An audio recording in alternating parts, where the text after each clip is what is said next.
السلام علیکم ناظرین۔ شوہر تہجد کی نماز کے بعد دعا کر رہا تھا اور کچن میں کڑی اس کی بیوی سن رہی تھی۔ شوہر نے ہاتھ اٹھائے اور اپنے ایک دوست کے لیے دعا کی، یا اللہ میرے دوست کی جلدی سے شادی کروا دے۔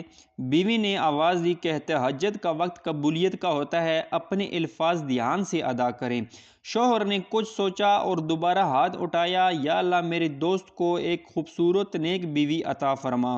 بیگم بھاگتے ہوئے آئی اور غصے میں بولی، مجھے معلوم ہے اس دعا کا مقصد کیا ہے۔ شوہر نے حیران ہو کر پوچھا، ایسی دعا کرنے میں حرج ہی کیا ہے؟ بیوی نے کہا، آپ کیا سمجھتے ہیں کہ میں پاگل ہوں؟ آپ کو کیا لگتا ہے میں نے وہ حدیث نہیں سنی کہ جب کوئی مسلمان بھائی کے لیے دعا مانگتا ہے تو اس کے پیچھے اللہ ایک فرشتہ بھیج دیتا ہے جو ساتھ دعا کرتا ہے اور کہتا ہے، اے اللہ اس سے بھی یہی چیز عطا فرما۔